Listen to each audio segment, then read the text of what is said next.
sa lahat ng ating mga kababayan sa Las Vegas, Nevada, USA. Tuloy-tuloy po tayo at 9 minutes past the hour of 9 in the morning.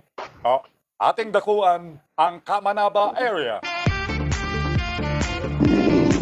Araw na ating pakinggan ang magbabalita ni Hulika, si Rolly Garcia. Rolly kami. Yes, maraming salamat sa Marcel. Nahuli na rin kita sa wakas at nahuli ko rin si Nas. Samantala, Sel, medyo ito pa sa mga kawani ng gobyerno. Dagdag sahod sa mga kawani ng gobyerno matatanggap ngayon taon 2024. Matatanggap na ng mga kawani ng gobyerno ang kanilang dagdag sahod ngayong taon.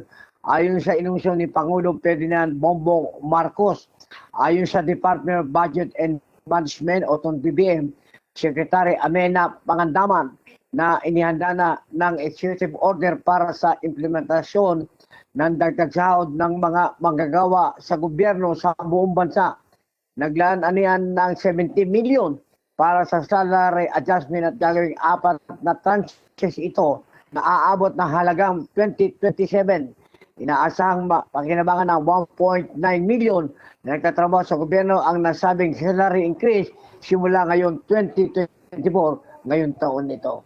Samantala, Sel, talagang hindi na mawat ang politika sa Kamanabera. Medyo nag-iiringan na, nag-aaway na itong si Along Malapitan at saka itong si Trillanes. Si Trillanes sa Sel ay namahagi ng taga 1 kilo mula dyan sa unang distrito ng Caloocan ng 1 kilong bigas. Samantalang ito naman si Along Del Malapitan, yung mayor ngayon, ay namahagi naman ng 5 kilong bigas. Mataas sila, tuwan-tuwa tayo, Sel, at naglabasa na itong mga politician at takot-takot na itong mga karatula dito sa area ng Kamanaba. Pasamantala, Sel, medyo mamaya ay manatili naman kayo ng 8:30 to 10. Manood sa inyong lingkod, Sel Baisa, ng DWRB at ng DWRB o 3.9 News and Public Affairs. At mamaya po ay manood kayo kay Rodi kasi sa huli ka ng 1:00 hanggang 12:30 ng hapon. Mula pa rin sa area ng Kamanaba para sa DWRB 103.9 Radio, ikaw ang una ng Facebook, YouTube, Luzon, Visayas, Mindanao. Rodi Garcia po nag-uulat. Balik sa iyo kasama sa iyo. Maraming salamat, Rolly Garcia, sa kanya pong balita. Nagigirian na itong si dalawang tatakbo bilang alkalde ng Caloocan City. Nagbibigayan na, pataasan, paramihan ng bigayan. Yung isang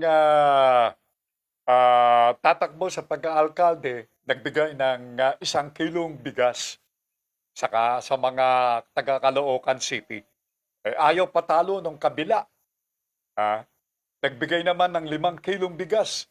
Saka yun po kay Rolly Garcia. Aha! Talaga naman, mga gilog ko, mga tagapakinig.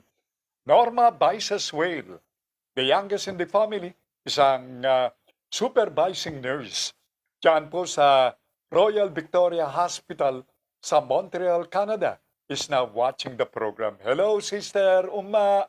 Yan, Palagay ko, nasa tahanan na ngayon and preparing for their dinner ang mga Swale. Good morning to Uma, to her husband, Ken Swale. Okay? Sa kanilang dalawang anak.